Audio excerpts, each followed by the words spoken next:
Une leçon universelle à tirer de Job. Bonjour et bienvenue dans cette vidéo. Aujourd'hui, nous allons découvrir l'histoire d'un homme nommé Job. Imaginez une journée où tout change. Un homme prospère, respecté, aimé de tous, voit sa vie basculer. Il perd toute sa richesse, ses enfants et même sa santé. Cela semble inimaginable, n'est-ce pas? Pourtant, Job n'a pas réagi comme nous pourrions le penser. Au lieu de maudire Dieu ou de s'abandonner au désespoir, Job s'est agenouillé et a adoré. Oui, adoré. Cette réaction peut nous sembler folle, incompréhensible, mais elle cache un secret puissant, une vérité capable de transformer notre façon de vivre et de surmonter les épreuves.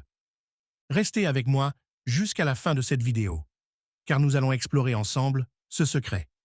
Je vous promets qu'il changera votre perspective sur les défis de la vie. Alors, êtes-vous prêt pour ce voyage? Job. L'homme, sa vie et sa dévotion. Job était un homme exceptionnel, un modèle d'intégrité. La Bible le décrit comme intègre et droit, c'est-à-dire irréprochable dans sa conduite, craignant Dieu et s'éloignant du mal. Cette description n'est pas seulement un compliment, elle est un témoignage de son caractère. Dans un monde souvent corrompu par l'avidité et l'égoïsme, Job se démarquait. Matériellement, Job était riche au-delà de toute mesure. Imaginez 7000 brebis, 3000 chameaux, 500 paires de bœufs et 500 ânesses. Ce n'était pas seulement une richesse, c'était un signe de prospérité divine. Mais sa richesse ne définissait pas Job. C'était un père aimant et attentionné. Il avait 7 fils et 3 filles, et leur relation était un exemple d'harmonie familiale. Ses enfants partageaient des moments de joie ensemble, organisant des fêtes, et Job, dans son souci spirituel pour eux, offrait des sacrifices après chaque fête. Il disait « Peut-être ont-ils péché et maudit Dieu dans leur cœur. » En somme, Job avait tout. Richesse, une famille unie, le respect de son entourage et une relation profonde avec Dieu. Il semblait intouchable. Les épreuves commencent. La vie de Job bascula brusquement à cause d'un événement céleste que Job ignorait totalement. Un jour, Satan se présenta devant Dieu. C'était un moment solennel, mais l'accusateur avait une mission: discréditer la foi de Job. Satan affirma que la fidélité de Job n'était pas sincère, qu'elle reposait uniquement sur les bénédictions matérielles que Dieu lui avait accordées. Pour prouver son point, Satan lança un défi. « Touche à tout ce qu'il possède, et il te maudira. » Dieu permit cette épreuve, confiant en la foi de Job, mais posa une limite. Satan ne devait pas toucher à sa personne. Ce jour-là, des calamités frappèrent Job. Des Sabéens volèrent ses bœufs et ses ânes. Un feu du ciel consuma ses moutons et ses serviteurs. Des Chaldéens pillèrent ses chameaux. Un vent violent fit s'effondrer la maison où ses enfants festoyaient, les tuant tous. Malgré tout, Job ne céda pas à la colère ni au désespoir. Il tomba à genoux, déchira ses vêtements en signe de deuil et dit « Le Seigneur a donné, le Seigneur a repris. Que le nom du Seigneur soit béni. » Une souffrance intérieure et extérieure. Satan, toujours insatisfait, retourna devant Dieu. Cette fois, il affirma « peau pour peau. Touche à sa chair et à ses os, et il te maudira. » Dieu permit cette nouvelle épreuve, mais posa une limite stricte. La vie de Job devait être épargnée. Satan infligea à Job des plaies douloureuses sur tout le corps. Imaginez la douleur d'un homme, autrefois fort et respecté, réduit à s'asseoir dans les cendres, grattant ses plaies avec un tesson de poterie.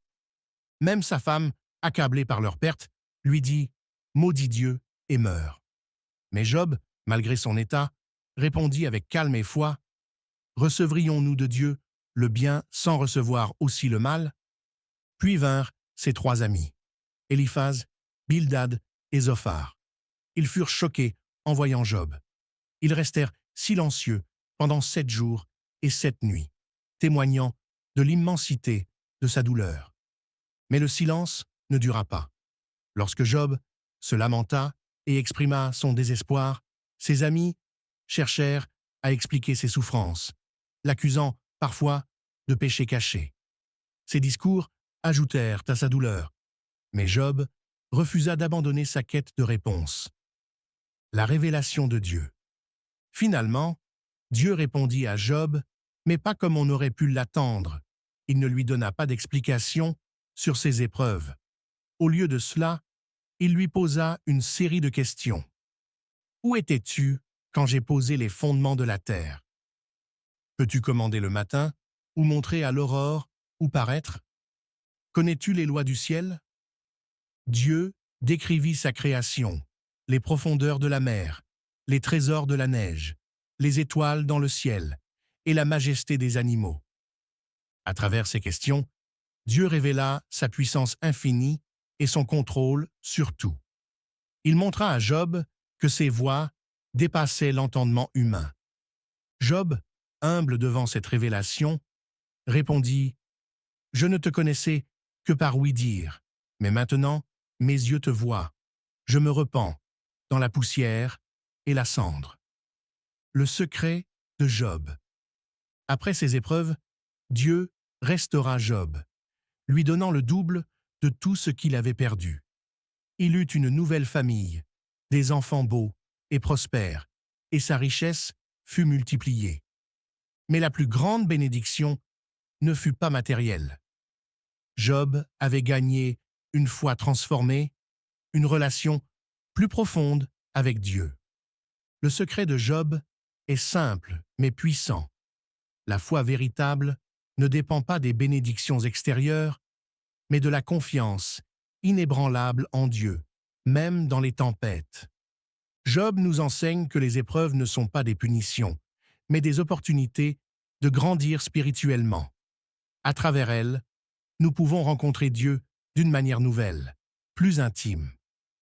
Lorsque vous traversez des épreuves, souvenez-vous de Job. Ne fuyez pas vos questions, ni votre douleur, mais cherchez Dieu dans ces moments. Vous découvrirez, comme Job, que Dieu est fidèle, même dans les épreuves les plus sombres. Merci d'avoir regardé cette vidéo. Si elle vous a inspiré, n'hésitez pas à la partager pour toucher d'autres vies. Que Dieu vous bénisse abondamment.